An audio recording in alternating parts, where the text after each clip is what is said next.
हमारे जीवन में बहुत सी ऐसी चीज़ें होती हैं जिसके बारे में ना हम जानना चाहते हैं, लेकिन हमें यही समझ में नहीं आता कि ये डिसअपॉइंटमेंट, ये खर्चे, ये हमारे जीवन में जो अनबैलेंस है वो किस वजह से है। आज की वीडियो में हम लोग बात करेंगे 12 नंबर राशि और गुरु के बारे में, जो कि आपकी पास्ट लाइफ डिजायर के बारे में बहुत क्लियर कट आपको बताएंगे, और छोटी सी रेमेडी जिसके बाद आपके जीवन की सभी मनोकामनाएं पूरी हो सकती हैं।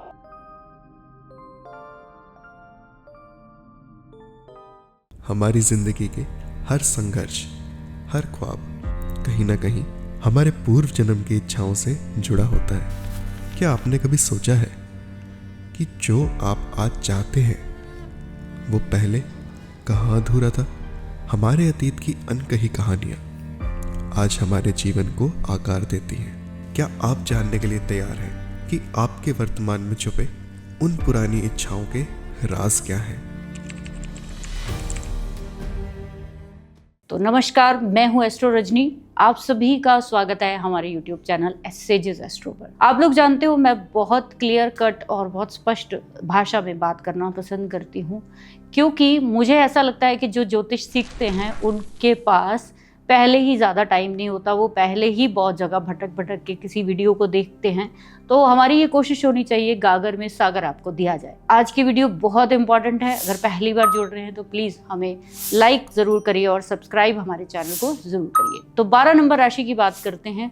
आपके एक कुंडली के किसी भाव में तो 12 नंबर राशि बैठी होगी। आप जब कुंडली बनाते हो उसमें आपको कुछ नहीं देखना है। आज के वीडियो में आपको इस वीडियो से के थ्रू आपको सिर्फ अपनी कुंडली लेनी है हाथ में, और उसमें आपको 12 नंबर देखना है किस भाव में लिखा हुआ है। आपको इस वीडियो में सब चीज़ें आज क्लियर हो जाएंगी कि क्या ऐसा होता है, क्यों ऐसा होता है, और क्यों हमें वहाँ से बाहर निकलने में दिक्कत होती है। तो सबसे पहले बात करेंगे कि 12 नंबर राशि देती क्या है। 12 नंबर राशि असल में क्या देती है? पाइसेस साइन मीन राशि, मोक्ष त्रिकोण की अंतिम राशि, सबसे स्ट्रॉन्ग राशि, जिसको मोक्ष या डेथ या फ्री विल या जिंदगी में सब चीज़ों के छुटकारे का ये साइन है।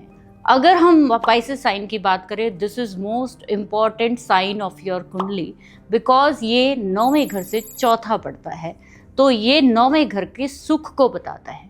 हम जो जीवन में कुछ भी चीज़ें ज्ञान से अर्जित करते हैं, जो भी चीज़ें अचीव करते हैं, जो भी हमारा फॉर्च्यून राइज होता है, वो सारा का सारा हमें 12th हाउस में अचीवमेंट है वो मिलती है। आपके 12 नंबर राशि एक्सपेंडिचर को दिखाती है। आपके 12 नंबर राशि जो है वो आपकी बेडरूम लाइफ को दिखाती है, आपके खर्चों को दिखाती है, आपकी इन्वेस्टमेंट को दिखाती है, और इसके साथ साथ आपकी इस दुनिया में आने का रीज़न भी बताती है। मैं हमेशा देखती हूँ जब लोगों के चार्ट में कि पाइसेस साइन जब अफ्लिक्शन में होता है तो लोगों की अंतिम समय जो है वो काफ़ी डिफ़िकल्ट होता है, और जिनके भी जीवन में बहुत ज़्यादा खर्चे, बहुत डिसअपॉइंटमेंट, हर तरफ से आर्थिक तंगी, हर तरह से घर में कलेश, हर तरह से मैरिड लाइफ डिस्टर्ब दिखती है, तो वो मुझे पाइसेस साइन की वजह से दिखती है। कारण क्या है कि पाइसेस साइन हमारे काल पुरुष कुंडली का 12वां घर है, और ये 7वें से छठा पड़ता है। आपके मैरिटल लाइफ जो है उसके सुख का घर है ये, और इस सुख को प्राप्त करने के लिए आप शादी करते हो, रिलेशन बनाते हो, और बहुत सारे जीवन में खर्चे करते हो। अगर आप सही तरीके से करते हो तो आपकी ज़िंदगी में सारी तरह की चीज़ें मिलती रहती, लेकिन 12 नंबर राशि को आप अपने जीवन में कैसे उतारेंगे? तो बात करेंगे जिनके भी करना क्या है कि जिनके भी 12 नंबर राशि लगन में बैठी हुई है, यानी फर्स्ट हाउस में। आप एक कुंडली देख रहे हैं, इस कुंडली में फर्स्ट हाउस में 12 नंबर लिखा है, यानी कि आपके लगन में है ये। तो ये क्या बताता है कि आप खुश कब रहेंगे? जब आप अपने आप पे खर्च करेंगे, जब आप अपने आप पे इन्वेस्ट करना शुरू करेंगे, जब आप जीवन में सभी सुखों को खुद भोगेंगे, तब आप जीवन में खुश रहना शुरू करेंगे। होता क्या है, पाइसेस साइन जहाँ होता है वहाँ पे ना, अगर आप कंजूसी करने लग गए, वहाँ पे अगर आपने हाथ पीछे खींच लिया कि मुझे ये नहीं लेना, तो फिर ये बड़ी आपके लिए दिक्कत वाला काम हो जाएगा। लगन में है तो आपको हमेशा अपने ऊपर फोकस करना है। सबसे ज़्यादा खर्च अगर करना है तो खुद पे करना है। चलिए, सेकंड हाउस में 12 नंबर की राशि है, तो ये फैमिली की राशि है, फूड फाइनेंस की राशि है, आपके कुटुंब की राशि है, उस कुटुंब की जो आप जन्म के बाद प्राप्त करते हो। हम ये कहते हैं कि जब पाइसेस साइन आपके सेकंड हाउस में आ जाए ना, तो आपको सिर्फ एक काम करना है, अपनी फैमिली के लिए कोई ना कोई इन्वेस्टमेंट स्टार्ट करिए, कोई ना कोई एक ऐसी SIP या ऐसी कोई एक्सपेंडिचर आप मंथ में कम से कम 1-2% अपनी फैमिली के ऊपर खर्च करना शुरू करिए। आप देखिए आपके इनकम के सोर्सेज जो है वो ज़्यादा बढ़ जाएंगे। खर्च कौन करता है? जिसके पास पैसा होता है। पैसा कब आता है आपके पास? जब उसको खर्च करने की हिम्मत रखते हो। बहुत सारे लोग हैं जो पैसा होता है लेकिन उसके बाद खुश क्यों नहीं है, ये पाइसेस साइन बताता है। आपका पाइसेस साइन कहता है कि भाई यहाँ पे खर्च करिए, मैं आपको खुशी दूंगा, क्योंकि मैंने आपको बताया कि वो 9th से आपके 4था घर पड़ता है, सुख देता है वो आपको। 3rd हाउस में पाइसेस साइन है। सिबलिंग्स, पड़ोसी, एडवेंचर और अपनी हॉबी, इन चीज़ों पर खर्च करिए। आपका पराक्रम बढ़ेगा, आपकी हॉबीज डेवलप होंगी तो आपका भाग्य उदय होना निश्चित है। अगर आप ये काम नहीं करेंगे जीवन में, अपने हॉबी पे, करेज पे, पराक्रम पे खर्च नहीं करेंगे तो फिर आप जीवन में खुशी नहीं प्राप्त करेंगे। हमेशा आप किसी ना किसी डिसअपॉइंटमेंट से घिरे रहेंगे। 4th house is your home environment. अपने घर के ऊपर जितना खर्च कर सकते हैं करिए। जिस दिन आप सोच लेंगे ना कि मुझे अपने घर के लिए ये चीज़ लेनी है, आपने बहुत सारे लोगों से सुना होगा कि पता नहीं मेरे पास वैसे नहीं होते हैं, लेकिन जब मैं कुछ करने के लिए बैठता हूँ ना तो मेरे पास पैसे आ जाते हैं। अब ये कहाँ से आते हैं? पाइसेस जब आपसे खर्च कराना तब शुरू करता है जब आपके पास पैसा हो। आप 4थे घर में अपनी मदर, अपनी गाड़ियाँ, अपने घर की जो भी रेनोवेशन है उस पे पैसा खर्च करना शुरू करिए। और मैं ये नहीं कह रही कि आप भर के पैसा खर्च करिए, आप वो चीज़ लेकर आइए वहाँ पे जो कि आपके सुखों में बढ़ावा करे। 5वें घर में तो समझ गए होंगे, संतान का भाव है, एजुकेशन का भाव है और इसके साथ साथ वो आपके लव अफेयर्स का भी है। तो अगर आप अपने पार्टनर पे, जो कि अपकमिंग आपका आएगा, यानी कि हो सकता है कि फ्यूचर में बन जाए, या आपके कॉलेज के फ्रेंड्स हैं, कुछ ना कुछ उनके साथ छोटी मोटी जो है गेट टुगेदर ज़रूर करिए, उनके साथ खुशी बांटिए। और हमेशा दोस्तों से लेने की कोशिश मत करिए। अगर आपका पाइसेस 5th हाउस में है, आपको दोस्तों की पार्टी देनी चाहिए, लेनी नहीं चाहिए। आप अगर लेने की इच्छा करेंगे तो जीवन में आपको सुख तो नहीं मिलेगा और जीवन में आपको हमेशा डिसअपॉइंटमेंट रहेगी। इसलिए मैं कहती हूँ कि संतान के ऊपर खर्च करिए, पढ़ने पे खर्च करिए, अपनी नॉलेज, अपना IQ लेवल बढ़ाने के लिए खर्च करिए।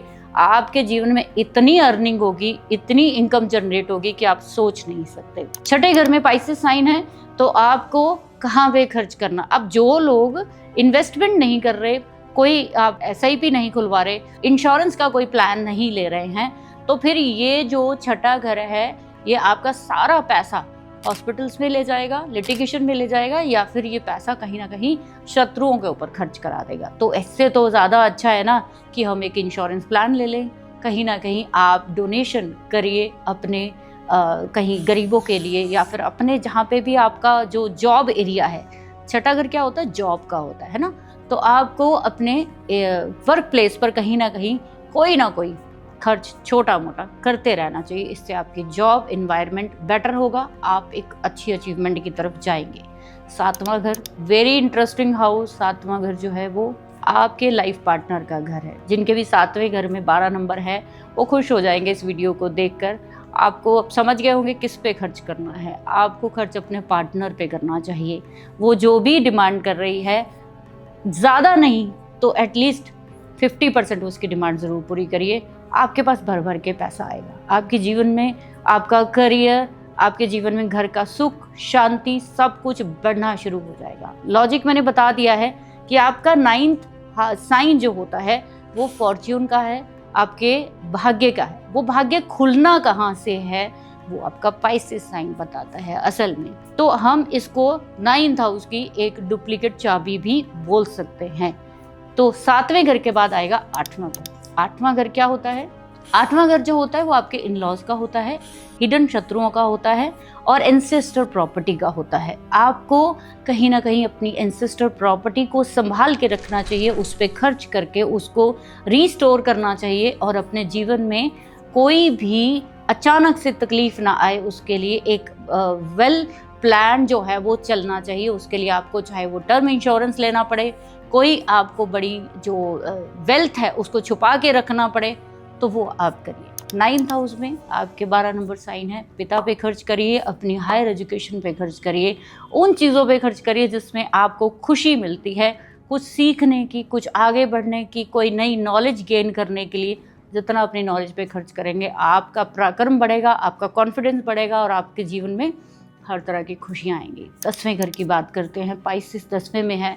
आपको कहीं ना कहीं ये जो प्रोफेशन मिलेगा, करियर मिलेगा, ये हो सकता है फॉरेन में मिले, हो सकता है कि किसी ना किसी ऐसी जगह से मिले। तो आपको कहीं ना कहीं अपने करियर के लिए पैसा खर्च करना पड़ेगा, चाहे आपको पैसा देके कोई सर्टिफिकेशन लेना पड़े, आपको पैसा देके कोई ना कोई भी ऐसी एजुकेशन लेना पड़े, तो आपको करियर के लिए आपको पैसा जो है वो ज़रूर खर्च करना पड़ेगा, तभी आप आगे बढ़ पाएंगे। 11वें घर में 12 नंबर साइन, अपनी नेटवर्किंग पे पैसा खर्चिए कि कैसे नेटवर्किंग बढ़ सकती है, कैसे जो है वो मैं अपने बड़े बहन भाइयों के साथ मिलकर उनके लिए, आप उनके नाम पे जिस दिन इन्वेस्टमेंट प्लान ले लेंगे ना कोई, तो आप देखिए आपकी अर्निंग बढ़नी शुरू हो जाएगी। आपको शायद उसको बताने की भी ज़रूरत नहीं है। आप किसी के नाम पे, जब बड़े बहन भाई के नाम पे कुछ करना शुरू करेंगे, फ्रेंड्स के नाम पे खर्च करना शुरू करेंगे, लेकिन खर्च का मतलब ये नहीं है कि आप अपने घर का सब कुछ लुटा दें वहाँ पे। यहाँ पे थोड़ा सा मैं व्यय की बात कर रही हूँ, ताकि आपकी जो डिसअपॉइंटमेंट है वो कम हो। आप उसको इन्वेस्टमेंट समझ लो, आप उसको खर्च समझ लो, आप कुछ भी समझ लो। 12 नंबर में 12 नंबर साइन ही आ गया। आपको फॉरेन जाने के लिए पैसा खर्च करना पड़ेगा, आपको बेडरूम लाइफ एंजॉय करने के लिए अपने बेडरूम पे बहुत पैसा खर्च करना पड़ेगा। 12 नंबर में मैंने देखा है, जब पाइसिस साइन होता है तो ये लोग अपने बेडरूम को बहुत आलीशान शानदार बनाते हैं। That's very good. अपनी लग्जरी पे, जो कि आपके बेडरूम लाइफ से जुड़ी हुई, उस पे पैसा खर्च करिए। आपके जीवन के सारे बंधन जो है वो खुलने शुरू हो जाते हैं। लॉजिक बिहाइंड द क्या है कि 9 नंबर साइन भी आपका गुरु का है, 12 नंबर भी गुरु का है, तो गुरु का सुख गुरु से ही मिलना है सबसे ज़्यादा। गुरु कहता है मैं फॉर्च्यून तब आपको दूंगा जब आप मेरे सुख के लिए कुछ करेंगे।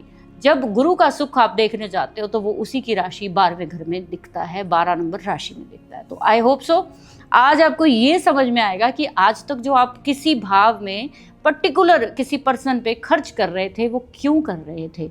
इसके बाद आपको उस पर गुस्सा नहीं करना है, उस पर डिसअपॉइंट नहीं होना। ये आपका भाग्य है, ये पास्ट की जर्नी है, जो आपकी प्यास है वहाँ पे करिए और आगे बढ़िए। Thank you very much. अगर वीडियो अच्छा लगा है तो लाइक और सब्सक्राइब ज़रूर करिए। धन्यवाद।